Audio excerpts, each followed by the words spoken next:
Welcome to part 3 of this series on SQL Server 2016.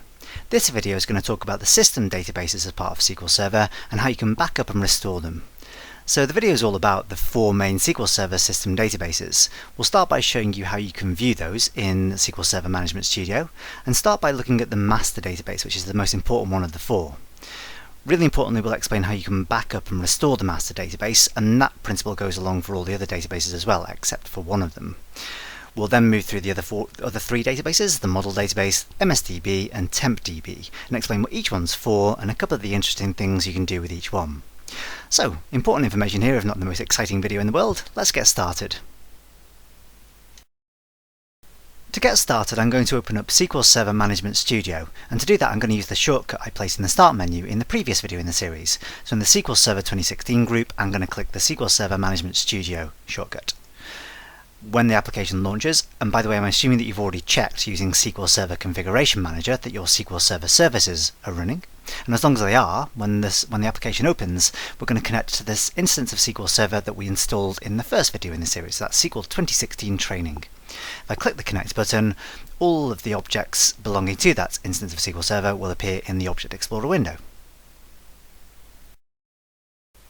Now, whenever you install a new instance of SQL Server, certain system databases and objects get installed for you automatically. If you want to see what system databases have been created, you can expand the Databases folder, followed by the System Databases folder, and there ought to be at least 4 items in there: Master, Model, MSDB and TempDB. The rest of this video is going to be devoted to explaining a little bit about what these 4 different databases are for. Now, the intention of the video isn't to train you up to be a SQL Server system administrator. I'm not going to go into anywhere near enough detail to train you up for that particular role. What this is designed to do is just give you a bit of a feel for what the 4 databases are for, mainly to give you a bit of confidence in working in SQL Server Management Studio to make sure you're not going to adversely affect anything. But it's also just nice to know what these items are for. Even if you don't find yourself using them in the real world after this point, at least you'll know what they're there for and why they exist in the first place. Let's start with the master database, which is the most important of the 4 in the system databases folder. The master database contains all the system level information for the instance of SQL Server that you're working in. So for example, it contains things like logon account information, system configuration information, and various other things as well. It also contains information about the various other databases that are installed on this server. So in later videos in the series, when we start creating our own databases, the master database will contain information about those, where they're stored, and various other bits of information as well. Perhaps most importantly of all, the master database contains initialization information for the instance of SQL Server. So if the master database wasn't available for some reason, either it wasn't there or it's become corrupted perhaps, then your instance of SQL Server can't even start. Because the master database is so important, any good system administrator will have a regular schedule of backups to the master to make sure that if things go wrong, they've got a way to restore the master to its original state. Now again, although I'm not intending to train you to be a SQL Server system administrator, it will help to have a backup of the master database just in case things go wrong with your particular instance of SQL Server. So the next little section of the video is going to explain how you can first of all create a backup of the master database, which is pretty straightforward, and then somewhat more complicatedly how you can restore that backup to get back to the original state. Backing up the master database is the easy part. To get started, you can right-click on the master database, choose Tasks, and then choose Backup, and that will launch the Backup Configuration dialog box. There are quite a lot of options on here. I'm not going to go into every single one in detail, just enough to give you the basics to get you to the point where you've got a backup file created. So of course we're going to back up the master database, and we're going to create a full backup, and we need to choose a location to place the backup in. Now even if you've never created a backup before, there should be at least one default location stored in this list already. In a production environment, it would make sense to create multiple backups to multiple different locations, just for redundancy. We're not going to add any more locations here. I think the default location is absolutely fine, but do feel free to add further locations if you wish, or even just change the default one. You can remove the default location and add a slightly simpler, easier folder path to remember. What I'm going to do is I'm just going to use my default location. What I would like to be able to do is show you what's stored in that folder at this point. So I don't think I can right-click and copy this folder path at this point. So what I'm going to do is I'm going to click the Add button, not intending to add a new location. I'm just going to use it so I can copy this directory path, and then I can choose copy by right-clicking and copying, and then choose cancel. And then I'm going to open up a Windows Explorer window by pressing Windows E on my keyboard. And then in the title bar of the Windows Explorer window, I'm just going to paste in the path that I've copied. If I hit enter, then it'll browse me to that backup folder. All I'm going to do at that point is head back to the backup database dialog box, and then I'm going to click the OK button, and I ought to see, after a short little progress circle, when I click OK, that I've got a master.bak, a backup file stored in that backup folder. So that was the easy part. Restoring the master database is much more complicated. I'm just going to leave this Windows Explorer window open and then head back to Microsoft SQL Server Management Studio. Now, it does appear as though there's a relatively easy way to restore the master database. If you right-click Master and then choose Tasks, you'll see that there's a Restore option, and I can choose Restore Database, and then I'll get a Restore Database dialog box. So basically all I need to do here, ordinarily, is choose the location that I'm just restoring my database from. So I've restored my backup file on a device rather than in another database, so the source for my backup is in another device if I choose Device. I can then browse to the folder containing that backup file. I can click the little browse button, the little ellipsis button over here, and when I finally launch the dialog box, I can choose a location to backup from by clicking the Add button, and it should browse me to the default backup location automatically. And there's my master.back file. So I double click on this file to select it and then click OK. I can then attempt to click the OK button to try to back up the master database. But at that point everything will go wrong. You'll see these little red circles and white crosses indicating that something's gone wrong. If I click on this little link at the bottom left hand corner, it'll give me a little bit of information about why this has happened. So the pertinent bit of information here is that the server must be running in single user mode. Now that's not the easiest thing in the world to do. There's no simple little right-click menu you can use to run a server in single user mode. So the next little part of the video is I'm going to show you quickly how you can start the server in single user mode and then use another utility to perform the backup. I'm just going to click OK at this point and then cancel out of the restore dialog box and then get into the sort of nitty-gritty of restoring the master database. What we'll do first of all is close down SQL Server Management Studio to disconnect from this instance of SQL Server. If you prefer, you can disconnect from the server first and then close down Management Studio, but it doesn't really matter, the same thing will happen. I'm just going to restore down my Windows Explorer window as well, and then what I'm going to do is head into the Start menu and I'm going to choose to open up SQL Server Configuration Manager. Now this is a tool we looked at in the previous video for starting and stopping SQL Server services. So if I click that shortcut in the Start menu and click the S button, it'll launch SQL Server Configuration Manager. I need to make sure that I'm on the SQL Server Services page, and the next thing I'm going to do is modify the way the SQL 2016 Training Database Engine service works. I'm going to right-click on that service and then choose to view its properties. And on the dialog box that pops up, I'm going to head onto the Startup Parameters page. Now this allows me to configure exactly how the instance of SQL Server will start. There's a really simple parameter I can add to the startup list to make sure that the service runs in single user mode, which is what we're trying to do here. So I type in a -m, so it's -m. I don't know if you can make that out, it's quite a small font size, so it's just a dash, like a minus symbol, followed by the letter M. And then I need to add that parameter to the existing list, and then I can click OK to add that startup parameter. It will warn me that that this hasn't taken effect yet, and it won't take effect until I restart the service. So if I click OK at that point, I can then right-click on that SQL Server instance again, and then choose Restart, and the service will be stopped first, and it'll take a little while to do this, a couple of seconds, and then when it's stopped, it should automatically restart as well. We'll see that happen in just a moment. There we go. So there it goes, starting the service, and this instance of SQL Server SQL 2016 Training is now running in single user mode.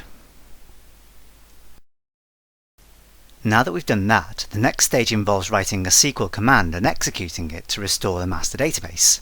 Now there are several places you can write this command. I know some people prefer using a command line utility called SQLCMD, SQL command.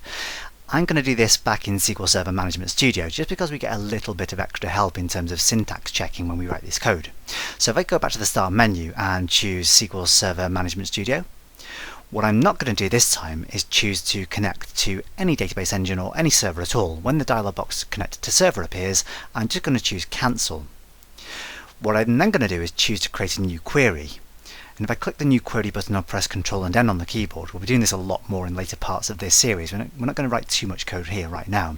I'm going to choose new query, and then I'm going to choose to connect to the database engine that we've just restarted in single user mode. So if I choose connect, that will open up the query connected to that server. The important thing here is that we've only got one single connection. Remember, this is meant to be opened in single user mode. I've got one single connection to that server. Now, as I said, we're going to be using this query view quite a lot in later parts of this series to write code to do various things with our SQL Server. One thing we need to do in this particular instance is change the mode that the query is being entered in. So if I head up to the query menu in the toolbar, there's an option down here that says SQL command mode. So this is the same as the name of the little command line utility you could alternatively use to do this. So SQL command mode, if I choose that option, that just changes the way the query will be executed. Now what I need to do, I'm just going to zoom in here so you can see what I'm about to type. If I hold down the Control key on the keyboard and roll the mouse wheel forwards, you'll be able to read a little more clearly what I'm about to write in. Now we can write a command that will actually restore the master database. Now we're going to go into a lot more detail about how to write code in SQL Server in later parts of this series. For now, just accept that the command we're going to type in is called restore database. It's a fairly sensibly named command. We then have to state the name of the database that we want to restore, which in this case is called master, and then we have to say where the database is being restored from. So in this case we're going to say from disk, and then say equals, and then we need to pass in the file path and the folder path and file name of the backup file. Now fortunately for me, I kept open my backup folder in Windows Explorer, so I don't have to type in the entire thing. I can just go back to that window, click in the title bar, and then just copy the directory structure from the address bar. If I then go back to my query in SQL Server Management Studio, I need to type the path in or paste the path in inside a set of single quotes. So if I open some single quotes and then hit Control V on the keyboard to paste that in, I also need to tag onto the end of this the name of the file. So if you remember, it's called master.bak. So if I type in another backslash and then say master.bak, I'm just going to close down I'll close down my properties window at this point just to give myself a little bit more space. Maybe zoom out a little bit so you can see a little more clearly the full command here. And then once I've typed in the full path, I can close the single quote. And finally, right at the very end, I'm going to say with replace. So that will replace the existing copy of the master database. I'll finish the statement with a semicolon, although that's not 100% necessary in Microsoft T-SQL, but it's a convention in standard SQL. Again, we'll come on to that in a bit more detail when we talk about writing SQL code. So there's the full statement. If I can just zoom out a little bit more, maybe just auto hide the Object Explorer so you can see this entire statement in one single line, then that's what we're about to do. The final step then is simply to execute the statement we've written, and to do that all you need to do is click the execute button or press the F5 key on your keyboard, and you should get a little results panel down at the bottom of the screen, hopefully telling you that the master database has been successfully restored. If it gives you another message, like maybe some kind of error message, maybe the first thing to check, I guess, is the file and folder path that you've entered here. Make sure you spelt everything correctly, make sure all the punctuation is in the right place. Other than that, I'm not sure what to suggest, but hopefully having done all that, you've now got a successfully restored copy of your master database. So what I'm going to do at this point is close down this query. I'm not going to bother saving any changes to it if I'm asked. So I can click no on the dialog box that pops up, and then I'm going to close down SQL Server Management Studio altogether. And the last step really is to make sure that we've restarted our SQL Server service in non-single user mode, in multi-user mode, I guess. So let's go back to SQL Server Configuration Manager, and we can right-click on our SQL 2016 training instance and choose Properties.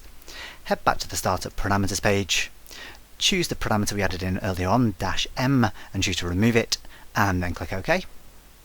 And once again, we'll be warned that the service must be restarted for that to take effect. It's actually stopped it for us automatically in this case, which is quite nice. So we can then right-click on that and choose to start. And when the service has started, and we'll get there eventually, we can finally go back to SQL Server Management Studio. So if I reopen Management Studio, and this time I'm going to choose to connect to my SQL 2016 training instance. And if I pin the Object Explorer back in place, we'll see we've got all the standard system databases back in place with a nicely restored master database. So that's the basics of how to back up and restore the master database should things go wrong with it.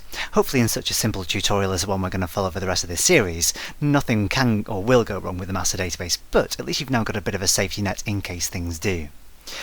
Now, it is quite possible, of course, that the master database becomes so badly damaged or corrupt in some other way that you can't even connect to the instance of SQL Server you need to connect to run the restore command. So if that happens, really the only recourse you've got is to rebuild or repair your SQL Server installation. Without getting into command line utilities and running command line commands, then the simplest way you can use to do that is running the SQL Server installation utility. So again, back from the very first video in this series, we had a look at how you can run the SQL Server installation utility to install SQL Server. If I head into the Start menu and scroll down to the Microsoft SQL Server 2016 folder, and then in there I can look for the SQL Server 2016 Installation Center. Two different versions of that, 32-bit edition and a 64-bit edition. I'm going to run the 64-bit edition because I'm running on Windows 10 64-bit edition, and then if I click yes to allow the app to make changes to my machine, and then when the application does load, you've got a maintenance page on the left hand side. If you click maintenance, then you can click the repair option to launch a wizard that will help you to repair the corrupted SQL Server 2016 installation, as the text says there, literally. So that if things go so badly wrong that you can't even run the restore database command, this is the next best thing to do. I'm just going to close down that utility, and then we can get on and have a look at what some of these other databases are for. After the master database, the model database is relatively simple to describe. Model is basically the template for any new database that you create on this instance of SQL Server. So basically whatever objects belong to the model database, whatever settings are applied to it, will all be copied across into any new database you create. Now there are all sorts of potentially useful things you can do here. So for instance, you can create tables and views, you can add store procedures and user-defined functions in the programmability folder, you can add logons and users and roles and schemas as part of the security features of the database, and all those things will be added into any new database that you create. Just to demonstrate the basic principles of that, I'm going to create a really simple table, and again we're going to go into a lot more detail about creating both databases and tables in the next few parts of this series, but just to start with, if I expand the tables folder, you'll see that it's only got a couple of empty system folders, system tables and external tables. What I'm going to do here is I'm going to right click on the tables folder and choose new table, and that will give me a basic table designer tool. I'm not going to go into too much detail here. I'm just going to create a really boring column called test column, and I'm going to give it a basic data type, which again I'm going to go into a lot more detail in different parts of this series. I'm going to give it a data type of int, and then I'm going to choose to close the table down and choose yes to save the changes to it. I'll give it a really boring name as well, test table, and then if I click OK, I will have added a new table to the model database tables folder. If that doesn't appear by default, it's just because this list is rubbish at refreshing itself. So I can refresh it myself manually in a couple of ways. I can right click on the folder and choose refresh. I can also highlight the folder and click the refresh button at the top of the window, and that should then show me that I've got this test table in the model database. As well as adding objects to the model database, you can also modify some of its settings. So if I right click on the database itself, I can choose properties, and that will give me a fairly complex dialog box with lots and lots of options I can change. The main set of options are actually on the options page of the dialog box, hopefully as you'd expect, and it contains things such as the collation model that's used. So if you remember when we installed SQL Server, we chose a default collation setting. This includes things like what set of characters you're using, so the Latin 1 character set here, whether it's case sensitive or case insensitive as it is here, CI, whether it's accent sensitive, or accent insensitive, so it's accent sensitive in this case. So it's to do with sorting and whether capital letters are considered to be of more importance than lowercase letters, and so on and so on. So if I wanted to change those at this point, I can click on the drop down list and choose from a variety of other settings here as well. I can choose various other properties. I'm not going to go into any detail here, just to show you, just give you an idea of how many things you can change, how many things you can affect with this dialog box. So I'm just going to cancel the properties dialog box. I'm not going to change any of those settings. Having created this basic test table now, let's have a look at what happens when we generate a new database on this server. We'll cover creating databases in a bit more detail in later parts of this series, but just to give you the basics, if you right-click the databases folder, you can choose to create a new database, and then you'll get a dialog box to fill in. All we really need to do at this stage is give the database a sensible name. I'll give it a really boring name. Let's call it testDB, short for database, of course. At that point, I can click OK, and then my new database should be added to the databases folder sitting right down here at the bottom of the list. Just to prove that our test table has been included there, if I expand the testDB database, expand the tables folder, we'll find that it's got a test table as well because it's inherited it from the model database. So that's the basic principle of what the model database is. It's much simpler to understand than the master database, I guess, and much simpler to manipulate as well.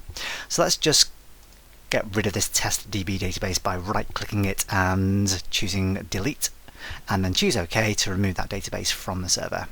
I also want to get rid of the test table from the model database, so I'm going to right-click that table and I'm going to choose to delete that as well, and then confirm that I do want to do that, and now the model database is back to its original state. Just again to reiterate the importance of backing up databases, if you're likely to make lots of changes to the model database to add lots of items to it, then it's certainly worthwhile backing it up so you can restore it should things go wrong. So again, backing up the model database is just like backing up the master database. If I right-click Model, choose Tasks, choose Backup, and then from the dialog box I'm going to back up the model database with a full backup. I'm going to place it in its default location, which is already set for me, so at that point I can simply click the OK button to create the backup file. If I click OK and then just browse back to the Windows Explorer window I left open, I've now got a model back file as well. Restoring the model backup file is just the same as restoring the master backup file, so I'm not going to go through that long rigorous process again. Hopefully you can just go back to the previous part of the video to watch that part if you need to do that for the model database as well. Next we've got the MSDB database, and this database has got a couple of important jobs. First of all, it's tied in with the SQL Server Agent service, which obviously we're not currently using, but the SQL Server Agent is used to schedule regular jobs, so for instance regular backups or regular data imports or exports. You can set up a SQL Server Agent job to carry that out, and the MSDB database keeps track of all that. It also keeps track of all the backups and restores that we've performed in the instance of SQL Server we're using. So just have a quick look at what's in the MSDB database and to compare it with the model and master databases so far. If I expand the master database and then look in the tables folder and then system tables, there's only a few basic system tables listed in there. If we go to the model database, as we've just seen, the tables folder is essentially empty. There's nothing specific to the model database, just being a basic sort of empty template to begin with. If we look at the MSDB database though and look in the tables folder and then the system tables folder in there, there's all sorts of weird and wonderful looking bits of information stored in MSDB. So as I said, one thing that the MSDB database does is keeps track of all the backups and restores that we performed. There's a table here called Backup Set, and if I right click on that table and I want to see the information stored in it, I can choose the option that says Select Top 1000 Rows. Now of course there are nowhere near 1,000 rows of data stored in here. I've only backed up 2 databases since installing this instance of SQL Server, and those are the 2 I've done in this video. So I've backed up the master database once and the model database once. So this table keeps track of all the backups that we performed, and it gives you all sorts of information about when that happened and so on and so on and so on. Useful information for a system administrator, of course. For us, not particularly interesting, other than to reassure ourselves that somebody's been keeping watch of the things we've been doing so far in this video. The query or the code that's been written out here to select the data from this table, we're going to go into a lot more detail about select statements in later parts of this series, of course. So for now I'm just going to close down that query window and then collapse up the system tables folder and the MSDB database. Just as with all the other system databases, it's important to keep regular backups of MSDB. So essentially anything that can change the information in the MSDB database should trigger a backup of that database itself. So backing up and restoring other databases means you should really back up once again the MSDB database. And once again it's just as simple as backing up all of the other system databases. I can right click MSDB, choose Tasks, choose Backup, choose the location I want to back up this file to, and then click the OK button, and fairly shortly we should end up with a backup of MSDB. And once again, just to quickly check that that's there, I'm going to scroll back to my backup folder and find that I've got an msdb.back file there as well. Let's head back to SQL Server Management Studio, and we've got one more system database to have a quick look at. So last but not least, we come to the TempDB database, and as the name suggests, this database is used to hold all sorts of temporary objects, both ones you create explicitly like temp tables and cursors, and ones created implicitly by SQL Server itself, sort of staging tables to hold temporary sets of data. Now the TempDB database is kind of unusual in that you can create objects in it, but those objects get deleted automatically every single time you restart the SQL Server service. So it really is, the name suggests, well, as the name suggests, it really is a temporary storage space for SQL Server. So if I were to maybe create a new table just to demonstrate this, if I right-click in the Tables folder of TempDB and choose New Table, and I'm just going to create a really boring, again, column name called Test, and I'm not even going to bother changing the data type this time. I'll close the table down, choose Yes to save the changes, and I won't even bother changing the table's name. I'm just going to click OK, and then I'll find if I refresh the Tables folder that table will be sitting in the TempDB Tables folder. So if I now disconnect from that server, that's not enough to get rid of the objects in the TempDB database. If I reconnect to the server immediately, and then I can have a quick look in the TempDB folder again, so back to databases, system databases, TempDB, tables, there's my table 1. If I disconnect this time, however, and I restart my SQL Server service, so going back to SQL Server Configuration Manager, and then I can right-click SQL 2016 Training and choose to restart it, and hopefully that won't take too long to do. And when it has restarted, I'm going to switch straight back to SQL Server Management Studio, eventually, and nearly there we go. So back to SQL Server Management Studio, reconnect to the database engine, and we'll see that this time, if I go to the databases folder, system databases, TempDB, look in the tables folder, that table has now disappeared. So even though there's an explicitly named temporary tables folder, everything in TempDB is temporary. Every single time you restart the SQL Server service, TempDB is recreated from scratch. One interesting thing about the recreation of TempDB is that just like every other database you create, it's based on the model database. So if I were to add an object to the model database, so again let's just go for a basic table. If I right-click Tables and choose New Table, and once again I'll give it a basic column name like Test, and I won't bother changing the data type. I'll close the table down, choose Yes to save the changes, and then I'll leave it with its default name of Table 1. Then when I disconnect from the server, and once again, hopefully fairly quickly, just restart my SQL 2016 training service back in SQL Server Configuration Manager, and apologies to make you watch this little progress bar one more time. I guess you get used to this. You'll be doing this quite a lot in the real world, I guess, if you're following through this series. And there we go, nearly there.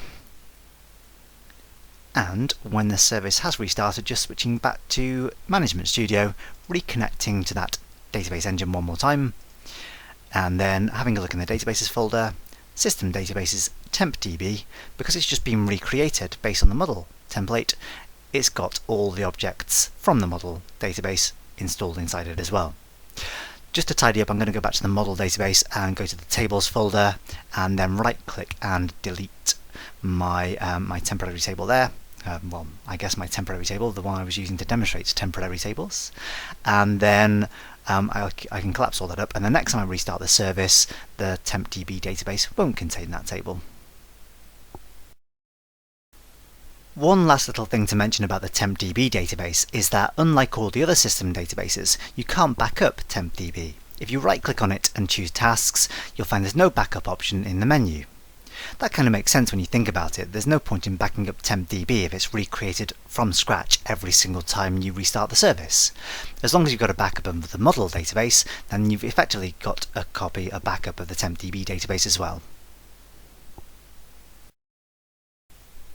Okay, well that's it for this basic video on the SQL Server System databases.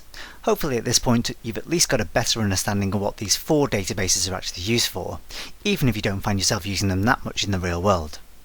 And if you do find yourself poking around and making a bit of a mess in any of these, you also know how to back up and restore the databases to get yourself out of any sticky situations. The next part of the series is going to focus on creating our own databases, and in particular the next video is going to focus on creating tables and choosing appropriate data types for columns. So I hope you'll join us for that one. Thanks for watching, see you next time. If you like what you've seen here, why not head over to the Wisel website, where you can find loads more free resources, including these videos, some written blogs and tutorials, and even some exercises that you can download to practice your skills. Thanks for watching, see you next time.